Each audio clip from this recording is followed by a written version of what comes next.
Hello and welcome again to Highly Questionable. This is Jemele Hill's last week at ESPN. We are thrilled that she's decided to spend it with us. What do you like on the show today, Jemele? I'm looking forward to talking about the athlete who is campaigning to be the most compelling player in all of sports. Excellent tease. She's gotten better at those, and now she's leaving in a couple days, and it won't matter. Dale, Papi.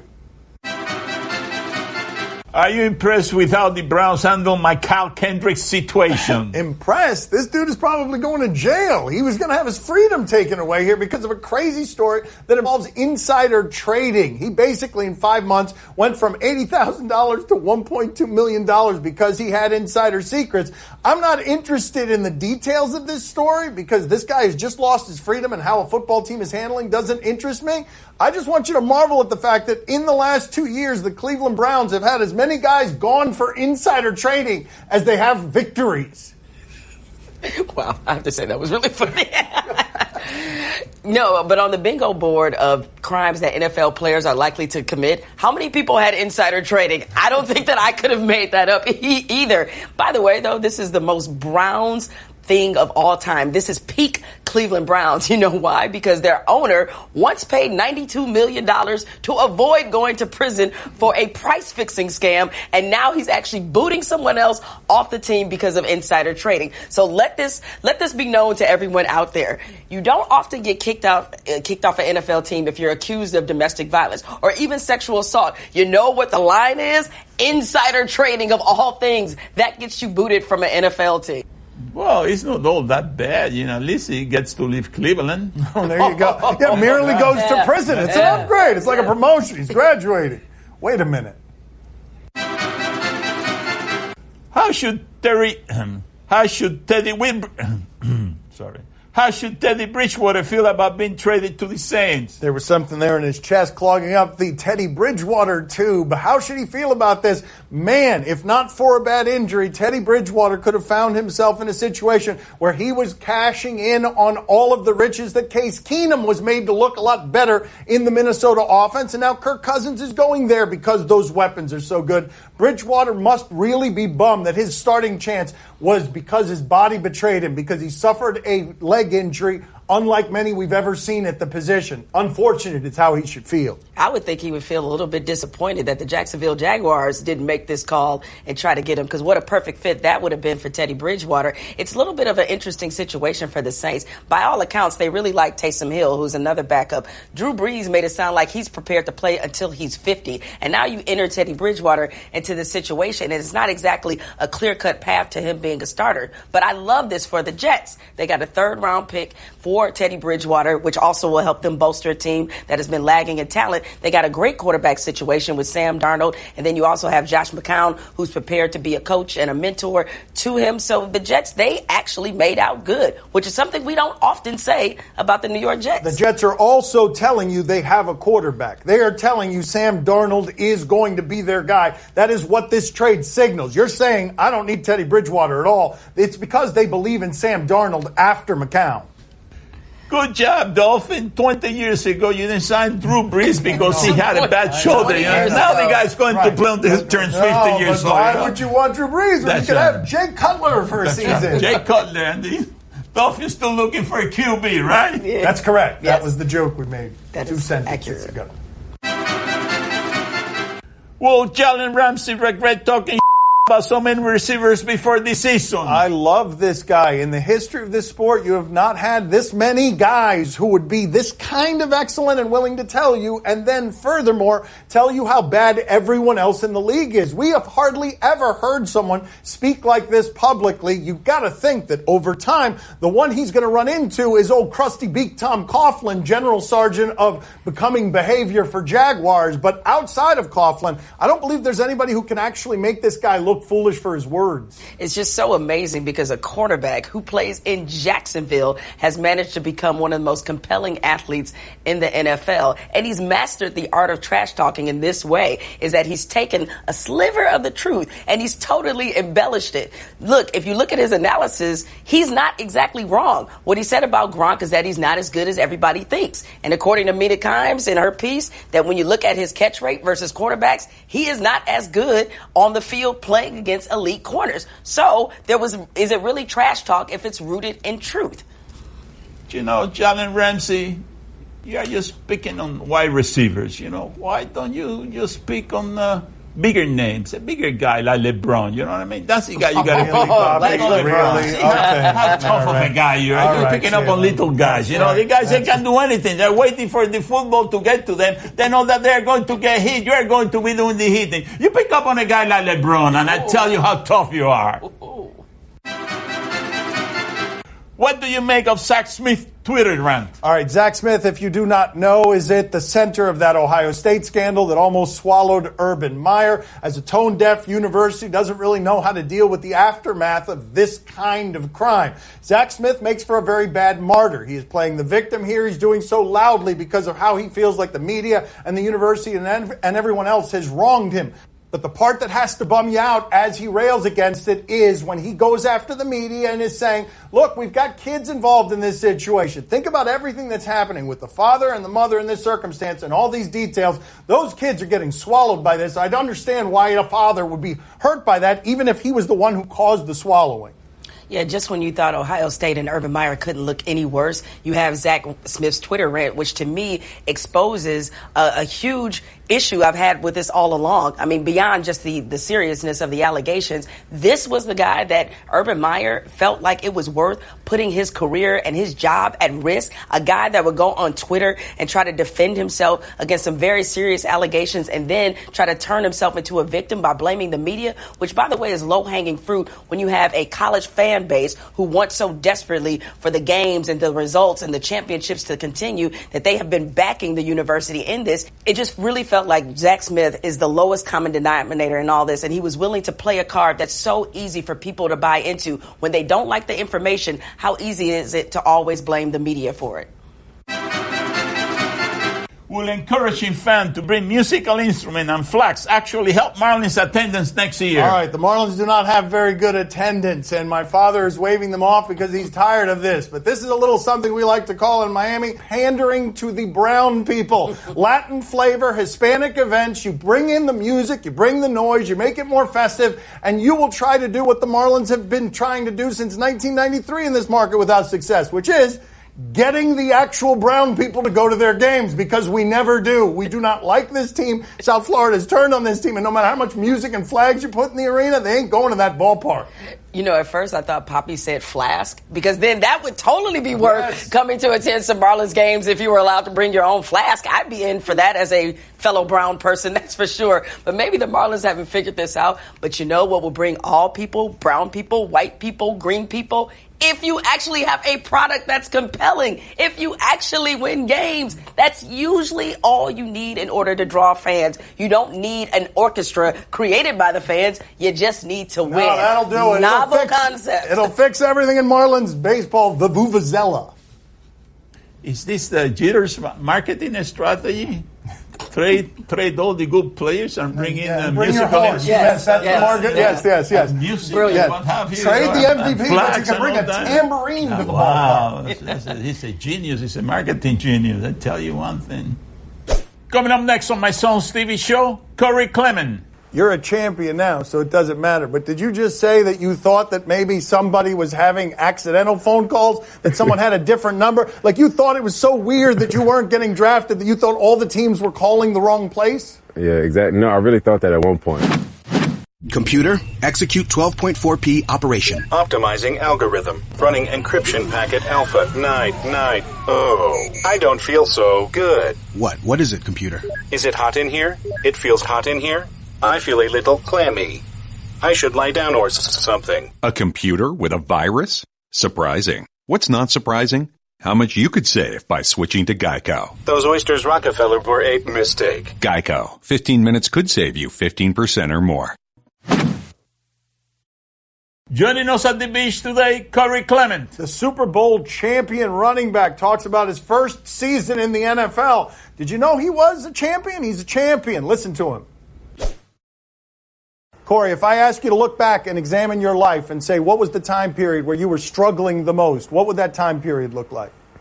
I think the time period would be my freshman year entering college. I'm from the East Coast, and I took it upon myself to go out to the Midwest, to go to Wisconsin. So it always wasn't the easiest road to travel on, going back and forth to home, being homesick, just being in a different environment, new faces, new coaches, colleges, a whole big thing itself. So just trying to get in the swing of things was the toughest part. And once I got adjusted, it was a bright future. But tell us about not being adjusted. What did culture shock look like there? It took me probably about the first semester to get adjusted. Still wanted to go back home, still homesick. The workouts were extremely hard. I didn't face anything like that in high school, so that questioned my ability sometimes because I didn't always get put up to the highest challenge in high school. So there was some good guys I got a chance to compete with, and it also made myself better at the same time. Can you tell us during the time of the draft, what did you think was going to happen, and how did it feel to have it play out that you were undrafted? I had expectations of going high third, early fourth. If anything, if I did fall, go into the fifth round, and that was going to be it. But as time kept going on, I was kind of questioning, what's going on?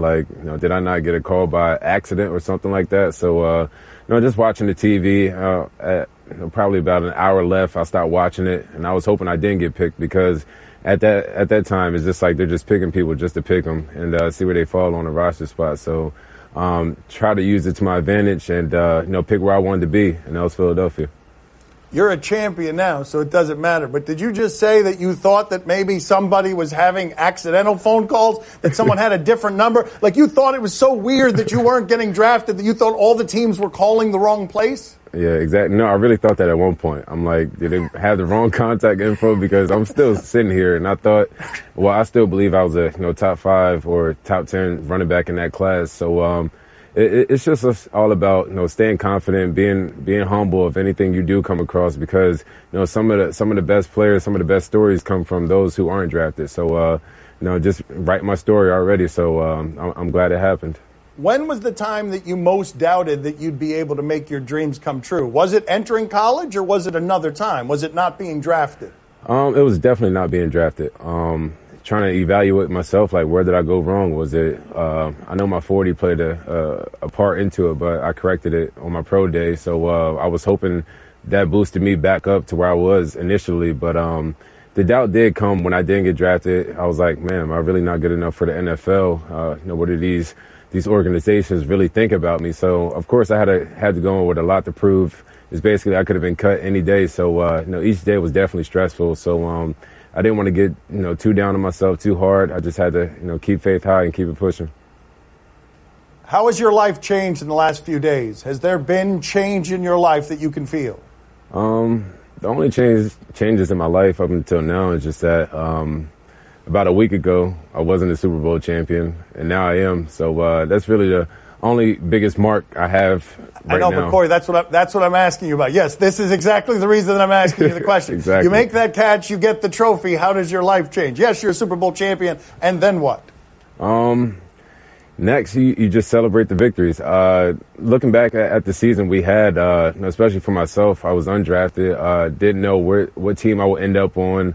What coach I'll be playing for, who's going to be around my area, and just getting a little share here and there as a running back. Being a rookie, you don't always get some of the big time moments, but I was fortunate enough to catch a few touchdown passes, run a few in, and some great players that are soon going to be in the Hall of Fame.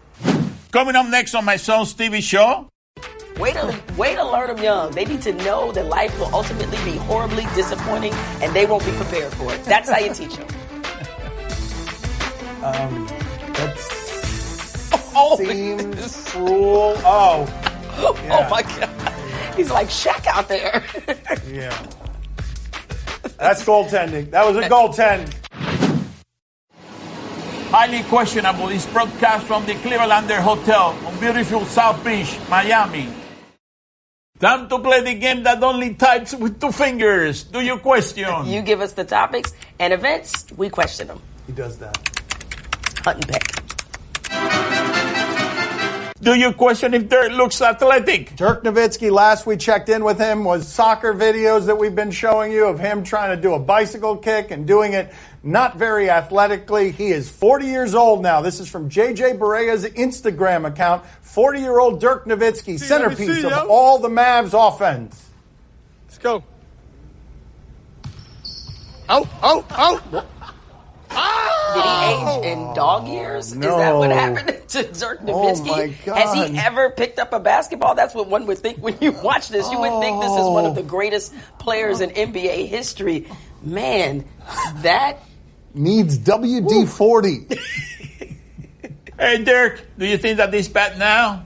It gets worse, buddy. Pretty soon, you're going to be able to control your bladder. Oh, that's right. It's really going to get bad. Okay, that's not this soon, but when you're in your 70s. Yeah. You're lucky you'll be playing the game on diapers. Okay, very good. Okay, you'll be very good. Dribbling in a whole new way. Do you question if you will leave your kids at this daycare center? Okay, this daycare center has a basketball game breakout, and the person who put this on social media evidently is warning all to do not put your kids around me because evidently some of this will happen. We're going to dunk on daycare kids. Yeah. We're going to get crossing over. Yes. Little people, yes, that's exactly. Yeah. That is way to learn them young. Way to learn them young. They need to know that life will ultimately be horribly disappointing, and they won't be prepared for it. That's how you teach them. That seems cruel. Oh. Yeah. Oh my God. He's like Shaq out there. Yeah. That's goaltending. That was a goaltend. You know, that guy, he shouldn't be picking on Isaiah Thomas like that. Oh, there it is. All right, there it is. Okay. There it is. All right. I think that Dirk is going to try and get a job there. Okay, Dirk, Dirk is going to post him up. It'll be just like playing against J.J. Barea. Time to play the game that needs a tetanus shot. See or no? You tell us what to watch on television tonight. We tell you if you need malaria medicine. On Fox Sports West, Angels and Astros. No, not interested in this one, but wow, that was a fun series between the Astros and the Athletics. Look at how it ended yesterday. The Astros take 2 out of 3, and that's the bottom of the 9th at home. That's got to feel good for the bearded white wonder. There he is. So much happiness. And then, what do we have here at home plate? We have Group celebration about to ensue. Oh, look at Kemp. What? No, you do not want to throw nuts and candies into the face of Correa. That seems unwise. Hold on. Look at all this remorse on him. He's throwing nuts. He's throwing the bin. And then look at his face. Oh, it's too much. Did he realize this? Oh, no. Yes, and now I've knocked down. This could end poorly. Just a really horrific effort by Kemp there. It would have only been worse if someone or 2 or 3 people had been injured and out for the season. Jamel, are you intrigued? Unfortunately, I'm not intrigued, and that's because something we're about to talk about in a minute comes on at the same time. Sorry. Conflict. Oh, all right. She's teasing future programming. Papi, are you intrigued? Oh, I like that. Throwing nuts up in the air, when you're celebrating, that's a hell of a celebration. That beats everything else. You know what I mean? That shows a great deal of creativity. I think that's, they should start doing that from now on. All right. Throwing nuts in the air. Isn't that what they did? That is what they did. Well, okay, so does not realize what he just said. I was trying to be mature. It really wasn't working. He still doesn't know what the joke is, though. Tonight on ESPN, college football, Northwestern and Purdue. Oh, Papi, football is back. Everybody's got to be excited about that. No one more than the producers of this show. We've been crawling across the desert for content. We need some football here. And so here's some football content. This is the coach of Purdue. Back when he was playing in the XFL, Jeff Brom, during more violent times. Look at what happens to him. And then look what he has to say before returning for the next game. Jeff Brom paid the price for that one. My first reaction was I was shocked, stunned, dazed, confused, was kind of, in another state of mind. I saw his head one way and his body, and I'm like, oh, goodness. You know, his nose was out the side of his ear hole, and I was like, man. His helmet was halfway off his head, and he was just laying there. I don't know if he was breathing or not. Jeff Brom, how in the world are you starting this game tonight after taking that hit just 6 days ago? Well, let me answer that question by asking you 2 questions. One, is this or is this not the XFL? Yes, it is. 2, do I or do I not currently have a pulse? Yes, I do. Let's play football. Yes! Yes! There are going to be so many pulses on the field today. Jemele, are you intrigued? Hell yeah, I'm intrigued. Is this not Big Ten football? Yes, so much pulse. Papi, are you intrigued? Oh, see, I'm very intrigued, but I have 2 questions. Is football back? Yes, it is. And do I have a pulse? Somebody check. Somebody check. I'm not sure. A pulse. Pulse. Does he have a pulse, Jemele? Pulse. Is there a pulse there? That's all the time we have for today. Thank you for watching. What's it called, Papi? What's it called? Pulse. Pulse. Boom. Can you check it again? No!